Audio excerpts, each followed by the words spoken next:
नमस्कार, मैं रवीश कुमार। गोदी मीडिया ने हिंदू मुस्लिम डिबेट के जरिए न सिर्फ समाज में जहर फैलाया है बल्कि राजनीति और पत्रकारिता दोनों के आंगन को गंदा और भद्दा कर दिया है।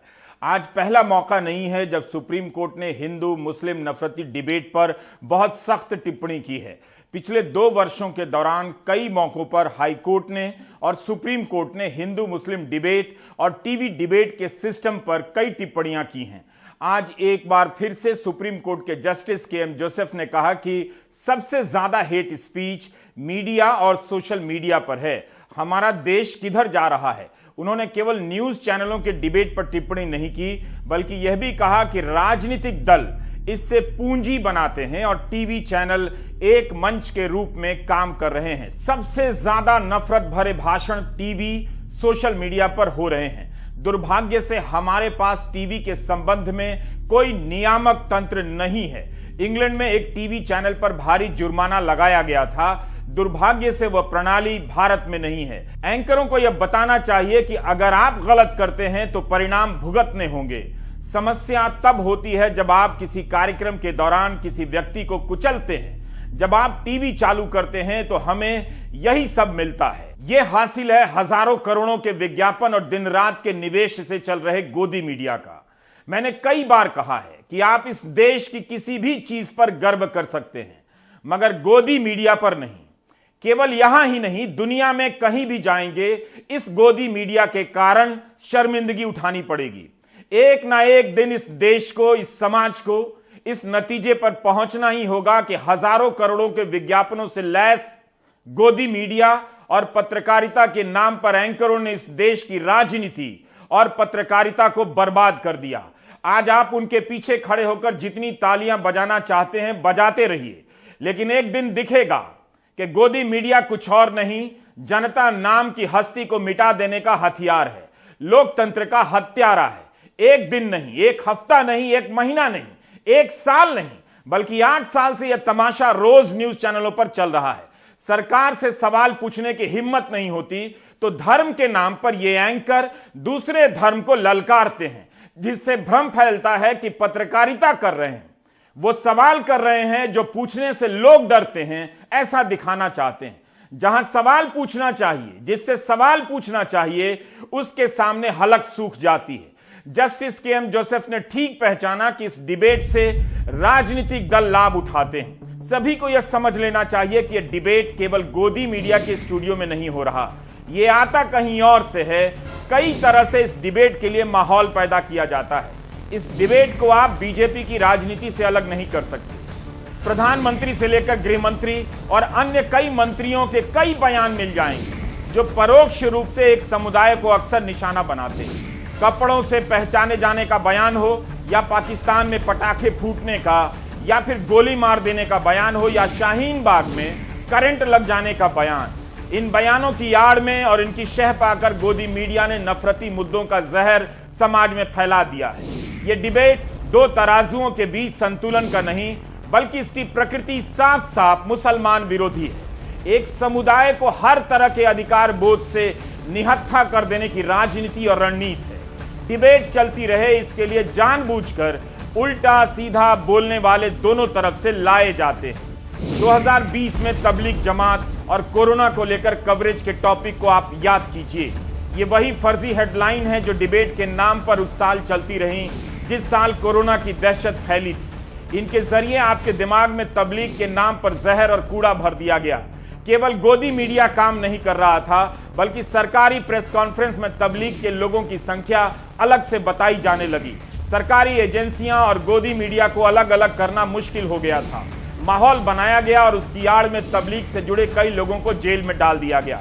21 अगस्त 2020 में बॉम्बे हाई कोर्ट के जस्टिस टी.वी. नलवाड़े और जस्टिस एम.जी. सेविलकर की बेंच ने कहा कि दिल्ली में मरकज के कार्यक्रम में जो विदेशी नागरिक आए थे उनके खिलाफ प्रिंट और इलेक्ट्रॉनिक मीडिया में बड़ा प्रोपेगेंडा चला और यह छवि बनाने का प्रयास किया गया कि ये विदेशी भारत में कोविड-19 के प्रसार के लिए जिम्मेदार हैं।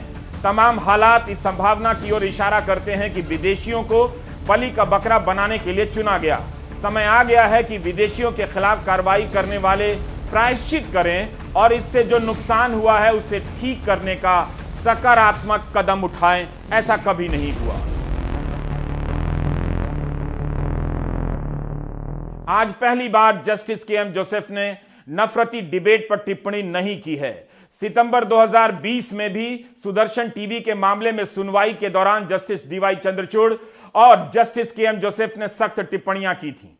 अब सवाल है कि इन्हें नफरती डिबेट करने से रोक दिया गया तो ये क्या करेंगे? अगर सीधे सीधे दिन रात सरकार की वाहवाही करेंगे तो जनता समझ जाएगी, इसलिए यह करना मुश्किल होता है। इसलिए धर्म के नाम पर डिबेट खड़े किए जाते हैं ताकि ये दूसरे धर्म को ललकारते हुए नजर आए, सवाल करते हुए नजर आए। नफरती डिबेट का सिलसिला किसी ना किसी रूप में चलता रहेगा। यह सिर्फ खराब और ऊंचा या जोर जोर से चिल्लाकर बोलने वालों तक मसला नहीं है। राहुल गांधी की भारत जोड़ो यात्रा 15वें दिन में पहुंचने जा रही है। जयराम रमेश ने ट्वीट किया है कि 283 किलोमीटर की यात्रा पूरी हो चुकी है। हर दिन राहुल 20 किलोमीटर से ज्यादा चलते हैं। इस यात्रा के शुरू होने से पहले की प्रेस कॉन्फ्रेंस में राहुल गांधी ने मीडिया की भूमिका को लेकर गंभीर सवाल उठाए। एक सवाल स्वामित्व का भी था, बल्कि 2 साल पहले भी जस्टिस के.एम. जोसेफ ने यही सवाल उठाए थे। सुदर्शन टीवी के मामले में जस्टिस जोसेफ ने विज्ञापनों और स्वामित्व को लेकर कई सवाल पूछे, जवाब आज तक नहीं आया। राहुल गांधी ने विस्तार से बताया कि आज देश भर में घर घर नफरत पहुंचा दी गई है, इसी के खिलाफ भारत को जोड़ने निकले हैं। मीडिया जनता की आवाज को सरकार तक और जनता तक पहुंचने नहीं दे रहा, तो जनता के बीच जाकर बताने निकले हैं।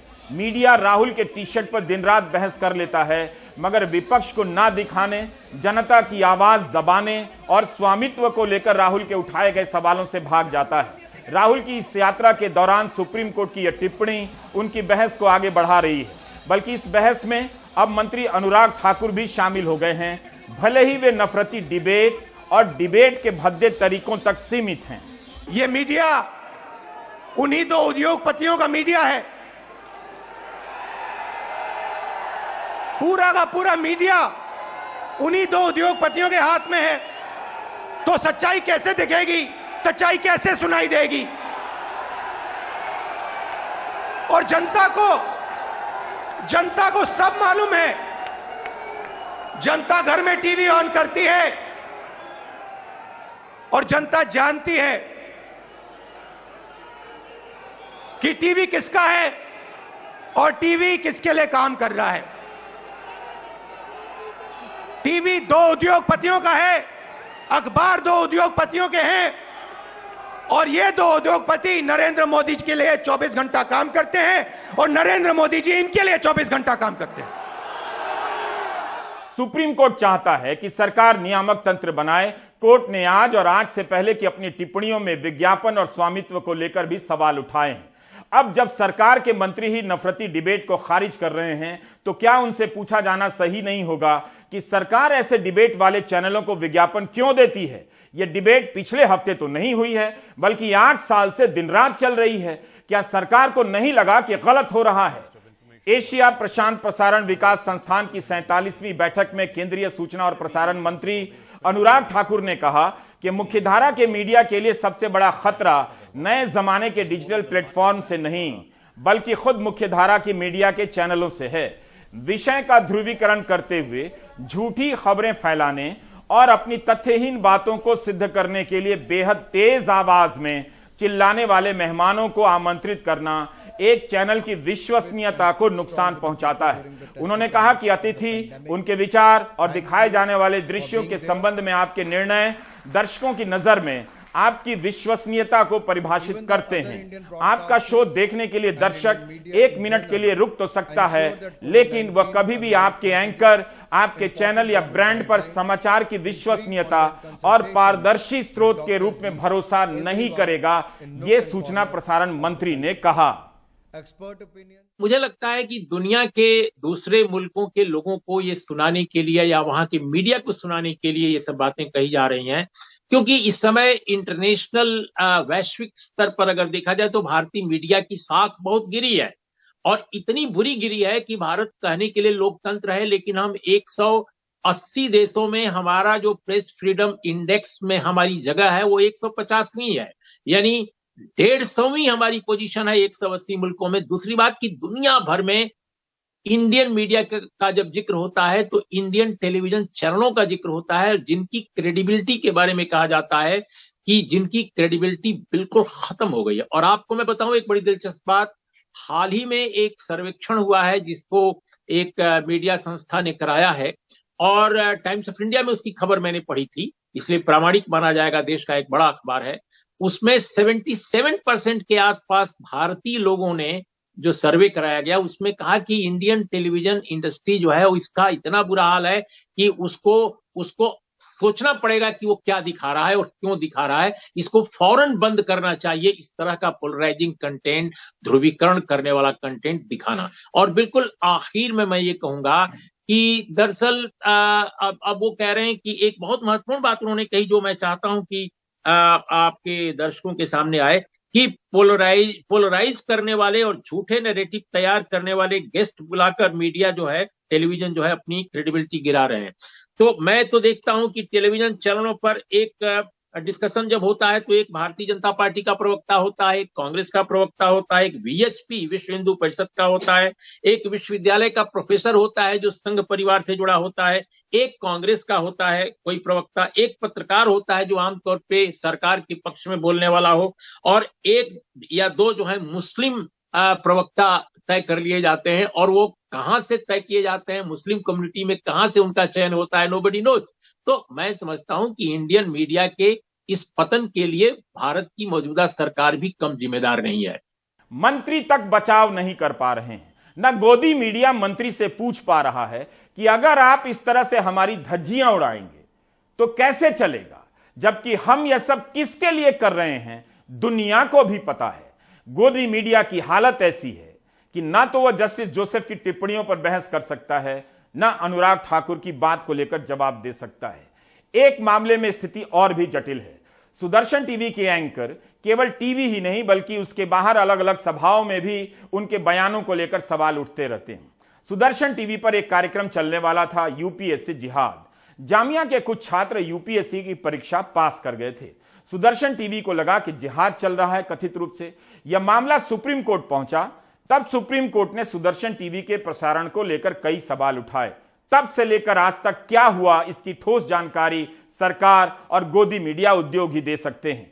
उस समय जस्टिस के एम जोसेफ ने बहस के दौरान एक टिप्पणी की थी कि हमें दृश्य मीडिया के स्वामित्व को देखने की जरूरत है।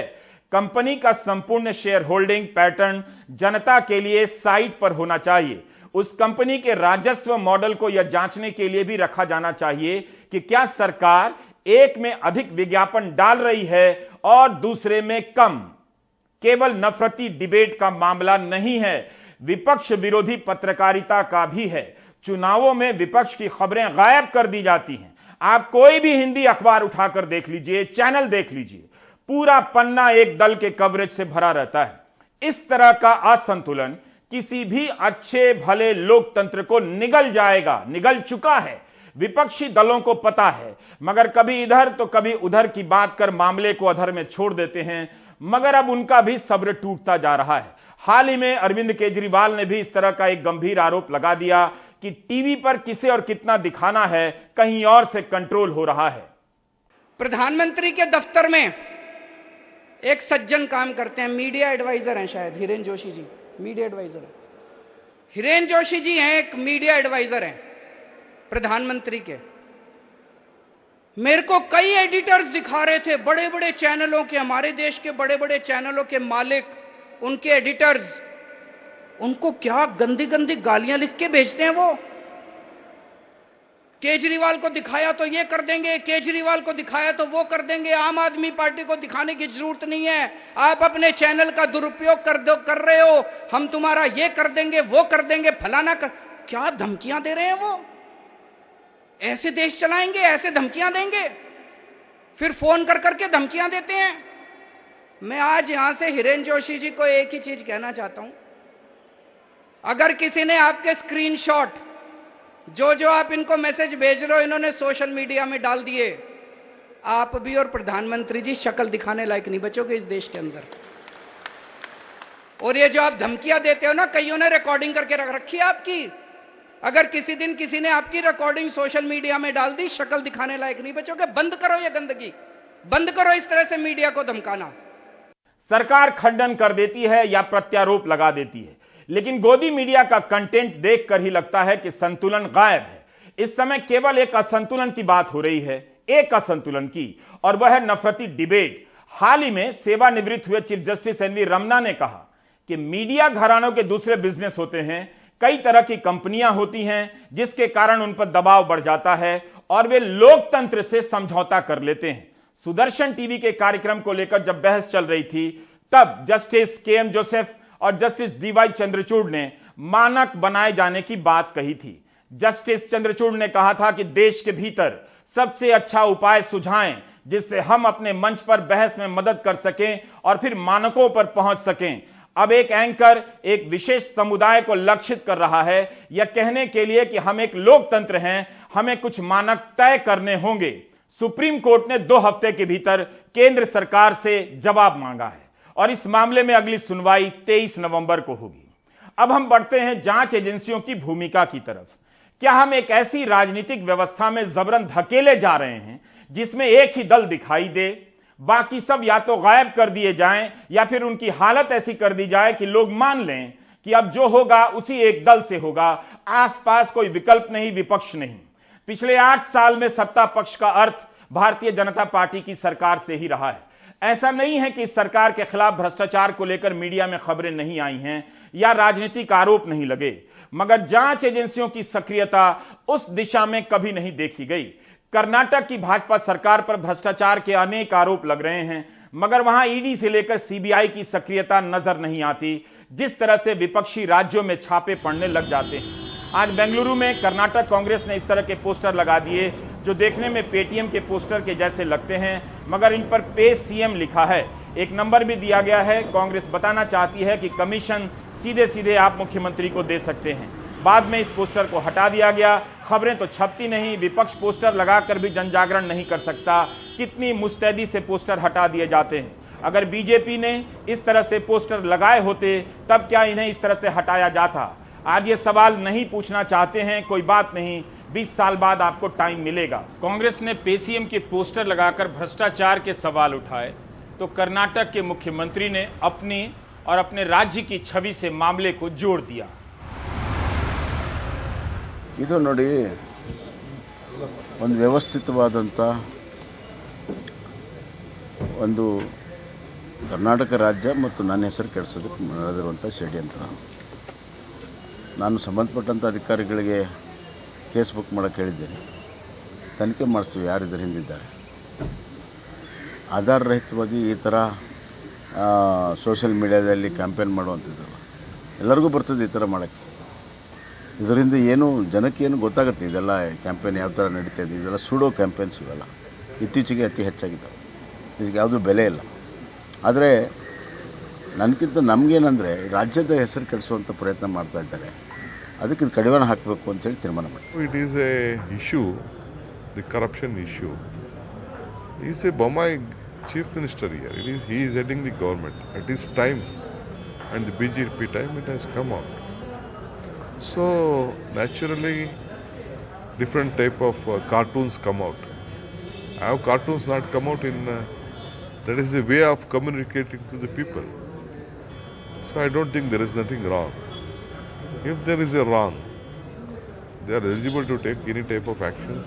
So 40% commission is been tagged to this government, which the officers have given, the people have given. यही नहीं, कांग्रेस ने 40% सरकार.com नाम से एक वेबसाइट बना दी है। इस पर लेक्चर की बहाली से लेकर वाइस चांसलर की तैनाती में कितनी घूसखोरी चलती है उसके रेट दिए गए। इस वेबसाइट के अनुसार 1 लाख से अधिक रिश्वतखोरी की शिकायतें आई हैं।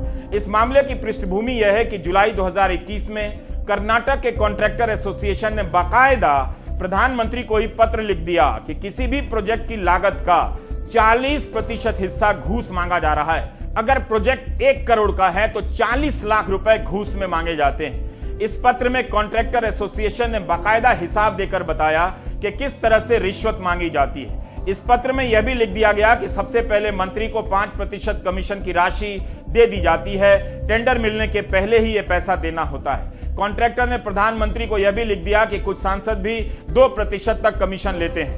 जिला से लेकर तालुका स्तर के प्रतिनिधि 5 से 10% कमीशन लेते हैं। कॉन्ट्रैक्टर एसोसिएशन ने लिखा कि काम शुरू होने से पहले ही 25 से 30% हिस्सा कमीशन में बढ़ जाता है। काम हो जाने के बाद बिल क्लियर कराने के लिए 5% घूस देनी होती है। जब यह पत्र लिखा गया तब येदियुरप्पा मुख्यमंत्री थे। कॉन्ट्रैक्टर का कहना है प्रधानमंत्री कार्यालय की तरफ से कोई जवाब नहीं आया। उन्होंने अपनी शिकायत नए मुख्यमंत्री और राज्यपाल से भी की है, कोई बदलाव नहीं हुआ। इस पत्र में कांग्रेस के समय में भी 10% कमीशन का हिस्सा लिए जाने की बात कही गई है।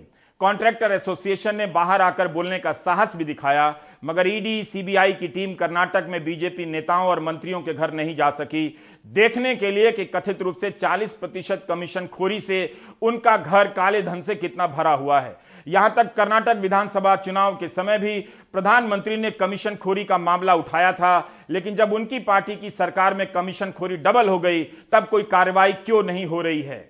अब पहले कांग्रेस की अकेली सरकार थी तो मिस्टर 10% थे, याद है ना मिस्टर 10%? हाँ, अब दो की जोड़ी बन गई तो 10% इनके और मिस्टर 10% दूसरे के। अब कर्नाटक का 20% चल रहा है। यही नहीं, कर्नाटक में सहायक दारोगा की भर्ती के मामले में घूसखोरी को लेकर सीनियर आईपीएस अफसर को गिरफ्तार किया गया है। आरोप है कि कथित रूप से एक उम्मीदवार से 80 लाख रुपए तक मांगे गए। इस मामले में कथित रूप से बीजेपी की एक जिलाध्यक्ष, पूर्व जिलाध्यक्ष के कॉलेज का भी नाम आया है, जहां परीक्षा में धांधली को अंजाम दिया गया। उत्तराखंड में सरकारी भर्तियों में भयंकर घोटाला हुआ। छात्रों ने एक नहीं कई बार प्रदर्शन किए, उनकी जिंदगी, उनके सपने बर्बाद हो गए। लेकिन इस घोटाले की जांच के लिए क्या ईडी सीबीआई ने बीजेपी नेताओं की तिजोरी खंगाली? मध्य प्रदेश में राज्य के महालेखाकार ने पोषण आहार मामले में 250 करोड़ तक के घोटाले का इशारा किया है, लेकिन क्या किसी के यहां छापे पड़े? राज्य सरकार ने आराम से कह दिया कि यह ड्राफ्ट रिपोर्ट है, फिर कहा कि ज्यादातर घोटाले कांग्रेस के राज में हुए। कांग्रेस का नाम लेना आसान होता है, तब बीजेपी सरकार बिना जांच के ही आरोप लगा देती है, लेकिन जब उस पर आरोप लगता है तब ईडी सीबीआई क्यों नहीं बुलाई जाती है? इसी संदर्भ में इंडियन एक्सप्रेस के दीप्तिमान तिवारी की यह पड़ताल महत्वपूर्ण हो जाती है। 20 और 21 सितंबर के एक्सप्रेस में छपी यह रिपोर्ट उन आरोपों और धारणाओं को मजबूत करती है कि विपक्ष की कमर तोड़ देने के लिए सीबीआई और ईडी का इस्तेमाल हो रहा है। दीप्तिमान तिवारी ने अपने विश्लेषण में दिखाया है कि 2014 के बाद से राजनेताओं के खिलाफ ईडी के मुकदमों की संख्या 4 गुना बढ़ गई है। इनमें से 95% नेता विपक्षी दलों के हैं। 2014 के बाद से 121 बड़े नेताओं के खिलाफ ईडी ने जांच की, छापे मारे, पूछताछ की है। इनमें से 115 नेता विपक्ष के हैं। दीप्तिमान तिवारी ने यह भी लिखा है कि सीबीआई की तुलना में ईडी की स्टाफ क्षमता 1/3 कम है। यूपीए के 10 साल में ईडी ने केवल 26 नेताओं के खिलाफ जांच की, उसमें 14 नेता विपक्ष के थे, करीब 54%। मगर मोदी सरकार के 8 वर्षों में यह संख्या 121 हो गई। 95% विपक्ष के नेताओं के खिलाफ जांच हुई है। 2014 के बाद से कांग्रेस, तृणमूल और राष्ट्रवादी कांग्रेस पार्टी के नेताओं के खिलाफ ईडी ने सबसे अधिक मामले दर्ज किए हैं, लेकिन ऐसा कोई मुख्य विपक्षी दल नहीं बचा जिसके नेता के खिलाफ ईडी ने मामला दर्ज ना किया हो। एक तरफ ईडी सीबीआई के निशाने पर ज्यादातर विपक्ष के नेता हैं, दूसरी तरफ ऐसे नेता भी हैं जिनके खिलाफ इन एजेंसियों की जांच चल रही होती है और वो आराम से बीजेपी में जा रहे होते हैं। एक्सप्रेस ने लिखा है कि असम के मुख्यमंत्री हिमांता बिस्वा शर्मा जब कांग्रेस में थे तब 2014 और 2015 में सीबीआई और ईडी ने जांच शुरू कर दी शारदा चिटफंड घोटाले में। 2014 में सीबीआई ने हिमांता बिस्वा शर्मा के घर और दफ्तर पर छापे भी मारे, लेकिन उनके बीजेपी में चले जाने के बाद इन मामलों में क्या प्रगति हुई, कहीं कोई खबर भी नहीं दिखती। उसी तरह तृणमूल के शुभेंदु अधिकारी और मुकुल रॉय के खिलाफ भी सीबीआई ईडी ने जांच शुरू कर दी। दोनों बीजेपी में चले गए। मुकुल रॉय तो वापस आ गए हैं, शुभेंदु बीजेपी में हैं। यही नहीं, 2019 में ईडी ने आंध्र प्रदेश के सांसद वाईएस चौधरी के घर पर छापे मारे, संपत्तियां सील कर दी, लेकिन कुछ समय बाद वाईएस चौधरी टीडीपी छोड़कर बीजेपी में आ गए। यह तस्वीर तो अभी की है। पंजाब के पूर्व मुख्यमंत्री कैप्टन अमरिंदर सिंह बीजेपी में शामिल हो गए हैं। बीजेपी में इनका स्वागत किरण रिजिजू कर रहे हैं, जो खुद कांग्रेस से बीजेपी में आए थे। अमरिंदर सिंह के बेटे रणिंदर सिंह के खिलाफ भी ईडी की एक मामले में जांच चल रही है। 19 नवंबर 2020 को ईडी ने foreign exchange management act FEMA के मामले में पूछताछ की थी। रणिंदर सिंह भी बीजेपी में शामिल हो गए। लुधियाना कोर्ट ने ईडी को अनुमति दी थी कि वह मुख्यमंत्री अमरिंदर सिंह और उनके बेटे रणिंदर सिंह की आयकर की फाइल जांच सकती है। क्या अब भी कोई संदेह रह जाता है कि दल बदल और सरकार गिराने के पीछे जांच एजेंसियों की भूमिका केवल संयोग है? क्या माना जाए कि बीजेपी ने कांग्रेस या तृणमूल के सबसे ईमानदार नेताओं को अपनी पार्टी में लिया है? अनुराग द्वारी की इस रिपोर्ट को देखकर भी अनदेखा कर दिया जाएगा। कागजों पर जैविक खेती की ट्रेनिंग दे दी गई, आदिवासी इलाकों में किसानों के नाम पर कथित तौर पर लूट हुई, जैविक खेती के लिए ऐसे बीज दे दिए गए जो भारत सरकार की गाइडलाइन में ही शामिल नहीं हैं। रिपोर्ट देखिए। मेरे किसान के लिए, मेरे देशवासियों के लिए ये धरती हमारी मां है। हमने इस धरती मां के स्वास्थ्य की चिंता की है।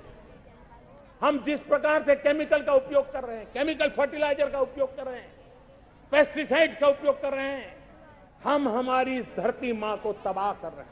आइए, आजादी के 75 साल होने जा रहे हैं। पूज्य बापू ने हमें रास्ता दिखाया है। क्या हम 10%, 20%, 25% अपने खेत में ये केमिकल फर्टिलाइजर को कम करेंगे? हो सके तो मुक्तिकार अभियान चलाएंगे।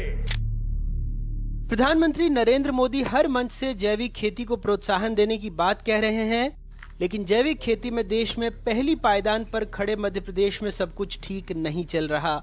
पश्चिमी निमाड़ के बलसगांव में शाहिद और सादिक का नाम सरकारी फाइलों में जैविक खेती करने वालों के नाम पर दर्ज है। इन जैसे किसानों की ट्रेनिंग पर भी सरकारी फाइलों में करोड़ों खर्च हुए हैं। मध्य प्रदेश में 4 निजी एजेंसियों को इसका काम दिया गया था। हकीकत क्या है, इनसे ही सुनिए। नहीं, कभी नहीं की ट्रेनिंग, ना जैविक खेती करते हैं हम। अच्छा, क्या करते हैं आप फिर? किसानी करते हैं, पेस्टिसाइड वाली किसानी करते हैं और किसानी करते हैं। अच्छा, मतलब ज़्यादा पेस्टिसाइड का उपयोग वगैरह करते हैं? खेती जैविक खेती नहीं करते। नहीं, और कोई ट्रेनिंग भी नहीं लिया आज तक। ट्रेनिंग ही नहीं ली और जैविक खेती भी नहीं करते हम। ये फ्रॉड काम है। अच्छा, ये आपके गांव का नाम आ रहा है? तो सर अभी तक हमने तो देखा ही नहीं है कौन कहीं भी नहीं होता है, जैविक खेती होती ही नहीं। बात एक गांव की नहीं है। आरोप है कि कई आदिवासी बहुल गांवों में फर्जी किसान समूह बनाए गए हैं, सर्टिफिकेशन दिया जा रहा है और उत्पादों को एक्सपोर्ट किया जा रहा है। मध्य प्रदेश के खरगोन, धार, झाबुआ, बड़वानी, खंडवा, बुरहानपुर, देवास जैसे जिलों से कपास, सोयाबीन जैसे कई उत्पादों को जैविक के नाम पर सप्लाई किया जा रहा है। जैविक खेती की लिस्ट में भगवानपुरा का नाम भी है। सुनिए वहाँ के भूतपूर्व जनपद अध्यक्ष क्या बता रहे हैं। हमारे क्षेत्र में कोई जैविक खेती नहीं होती है। कपास, मक्का, ये सारी फसलें होती है, लेकिन जैविक खेती नहीं होती है। यहाँ तो हम खाद भी डालते हैं, दवाई भी डालते हैं। जैविक खेती में खाद और दवाई डाली नहीं जाती है, लेकिन हम तो ये जैविक खेती नहीं होती, इसलिए हमारे एरिया में कोई जैविक खेती नहीं होती। और मैं पूरे भगवानपुरा में, पूरे क्षेत्र में घूमता हूँ, इसलिए भगवानपुरा में मेरे को मालूम है कि कहीं पे जैविक खेती नहीं होती। इन संस्थाओं और कंपनियों के रसूख का अंदाजा इस बात से लगा सकते हैं कि प्रधानमंत्री कार्यालय में शिकायत और मध्य प्रदेश सरकार के 2 खत के बावजूद अभी तक इन्होंने कोई जवाब भी नहीं दिया है। हमने उनको 2 पत्र लिखे महिमा फाइबर्स को, उसके संबंध में उन्होंने कोई जवाब अभी दिया नहीं है। हम उनके जवाब का इंतजार कर रहे थे, किंतु उनके द्वारा हमने चाहा था कि आपने कितना क्रय विक्रय किया है, कहाँ किसानों का जैविक उत्पादन किया है, कितना किसानों का एपिडा में रजिस्ट्रेशन हुआ, इसकी कोई जानकारी उनके द्वारा नहीं दी जा रही है। अब यदि जानकारी नहीं दी जा रही तो हम उसके लिए आगे शासन को लिखेंगे। शासन के निर्देशानुसार जो है कार्रवाई की जाएगी। खैर, केंद्र से ही कृषि और प्रसंस्कृत खाद्य उत्पाद निर्यात विकास प्राधिकरण यानी APEDA, global organic textile standard से ही तो प्रमाणीकरण होता है। सरकार का जवाब वही रटा रटाया। संज्ञान में है, मैंने जांच के आदेश दिए थे, हम जांच करा रहे हैं और जहाँ कहीं गड़बड़ी होगी, दोषी होगा, उनके खिलाफ सख्त कार्रवाई करेंगे। आप देखेंगे खुद से इसको? बिल्कुल, मैं खुद देखूंगा। और ये जो प्रशिक्षण की बात आ रही है, खास करके आदिवासी किसानों के खरगोन और पूरे बेल्ट में, जो केंद्र सरकार से पैसा भी ले रहा है और किसी तरह का कोई प्रशिक्षण नहीं दिया जा रहा है। नहीं, उसके लिए भी मैं उसकी भी जांच करा रहा हूँ। 2020-21 में भारत से 8,88,179 मीट्रिक टन जैविक खाद्य सामग्री का निर्यात हुआ, यानी 7,078 करोड़ रुपए का निर्यात। मध्य प्रदेश की इसमें हिस्सेदारी 5 लाख मीट्रिक टन थी, यानी 2,683 करोड़ रुपए का कारोबार। प्रधानमंत्री हो, मध्य प्रदेश के मुख्यमंत्री या फिर कृषि मंत्री, सबकी जबान पर एक ही बात है, जैविक खेती। लेकिन जिस तरह से जैविक खेती के नाम पर सरकारी तिजोरी को लूटा जा रहा है और किसानों को छला जा रहा है, वो अपने आप में बेहद संगीन है।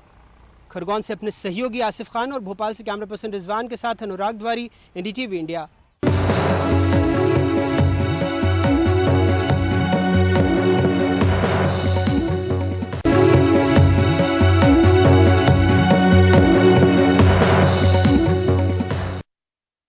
महाराष्ट्र में फिर से किसानों की आत्महत्या की खबरें बढ़ने लगी हैं। किसानों की समस्या जस की तस है कि उपज का दाम नहीं मिल रहा, खेती की लागत काफी बढ़ चुकी है। सुनील सिंह की यह रिपोर्ट देखिए।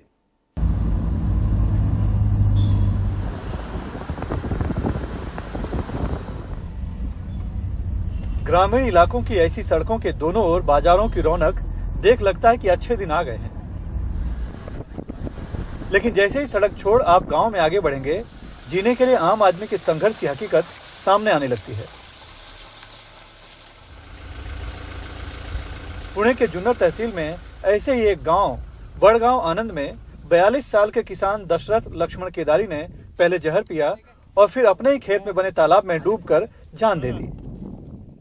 इस समय हम पुणे के जुन्नर तहसील में बड़गांव आनंद गांव में आए हुए हैं और मुंबई से इतनी दूर यहाँ आने की वजह यह है कि यहाँ के एक किसान दशरथ लक्ष्मण केदारी ने खुदकुशी कर ली। लेकिन बड़ी बात यह है कि खुदकुशी नोट में उन्होंने इसके लिए प्रधानमंत्री नरेंद्र मोदी की कृषि नीतियों को जिम्मेदार ठहराया और ये खुदकुशी उन्होंने उसी दिन की जिस दिन की प्रधानमंत्री नरेंद्र मोदी का जन्मदिन था। उन्होंने प्रधानमंत्री को जन्मदिन की बधाई भी दी। अब इस खुदकुशी की चर्चा पूरे देश में है, क्योंकि बात अब सिर्फ एक किसान या एक गांव की नहीं रह गई है, बल्कि पूरे देश के किसानों की जो इस समय स्थिति है, फसल का जो उचित भाव नहीं मिल रहा है, उसकी चर्चा शुरू हो चुकी है। प्याज को बाजार भाव नहीं, टोमेटो को बाजार भाव नहीं, खेती की ऐसे हो गई। कोरोना का काल था, जिस तरह से मोदी सरकार ने किसानों पर काम करना चाहिए था, उन्होंने वैसा किया नहीं। वो उनकी ये थी, उसका दुख था वो। केदारी के पास अपनी 30 गुंठा जमीन है और बाकी की जमीन दूसरों के खेत से लेकर खेती किया करते थे, लेकिन भारी बारिश की वजह से इस बार उनकी सोयाबीन और टमाटर की पूरी फसल बर्बाद हो गई और ऊपर से खेती के लिए अलग अलग सहकारी बैंकों, फाइनेंस कंपनियों और परिचितों से लिए लगभग 8 से 10 लाख रुपए के कर्ज के बोझ ने उन्हें तोड़ दिया। कोरोना आ गया, अभी कोरोना के बाद भी बारिश आ गई, बारिश में सब पीक खराब हो गया। तो इसकी वजह से क्या हो गया कि बाजार नहीं से सरकार का जो धोरण है वो भी ठीक नहीं। एक्सपोर्ट को कांदा का है, एक्सपोर्ट कभी भी बंद करते हैं, कभी भी चालू करते हैं, उसका जो निर्धारित मूल्य है वो कम ज़्यादा करते हैं। इसलिए क्या हो गया, उसके ऊपर निर्भर, खेती के ऊपर निर्भर होने से अभी पैसा कहाँ से लाएंगे। उस ब्याज तो है बैंक का, वो तो रुकता नहीं ना, दिन रात वो चालू रहता है। तो बैंक का वसूली और घर घर सबके प्रॉब्लम।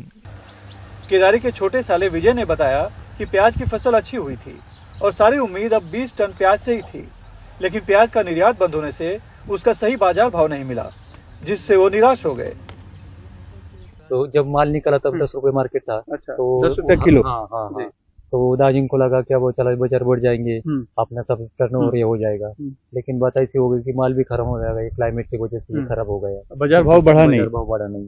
अभी भी आले फटा मार्केट 13-14 रुपए है, तो 13-14 रुपए से क्या हो जाएगा ना, कम से कम 20 से आगे रहता तो कम से कम 10-13-14 में बेचेंगे तो लागत भी नहीं मिलेगी। लागत भी, खर्चा भी नहीं निकल।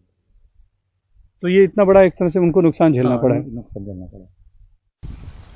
सिर्फ दशरथ केदारी ही नहीं, आसपास के सभी किसानों के खेतों में बारिश का पानी भर जाने से लगभग पूरी खेती चौपट हो गई है।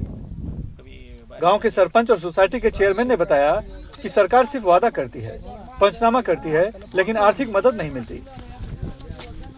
हर साल पंचनामे होते, सूखा गिरेगा हो गया पंचनामा, ओला गिरेगा हो गया पंचनामा, उसके आगे जाके क्या है, रकम नहीं मिलती, कुछ नहीं मिला आज तक। ये 2000 रुपए देते हैं, 2000 में क्या चलेगा, क्या होता है 2000 में? हम इधर प्याज का बीज डालते खेती में, मिट्टी के अंदर पैसा डालते किलो को 3000 रुपए का, वो भी नहीं निकल पाता।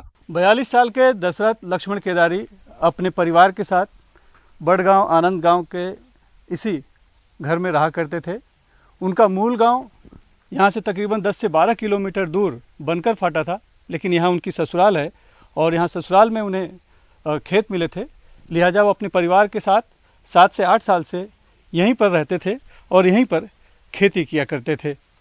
अब उनका परिवार उनकी मृत्यु के बाद अपने पुराने गांव गया है। उनके परिवार में उनकी बीबी हैं और 2 बच्चे हैं। फिलहाल दोनों अपने मूल घर पर गए हुए हैं।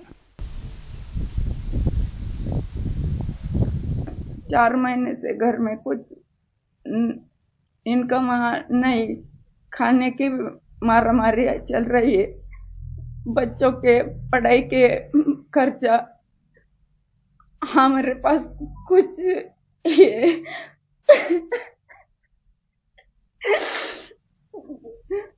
उपलब्ध नहीं रहा।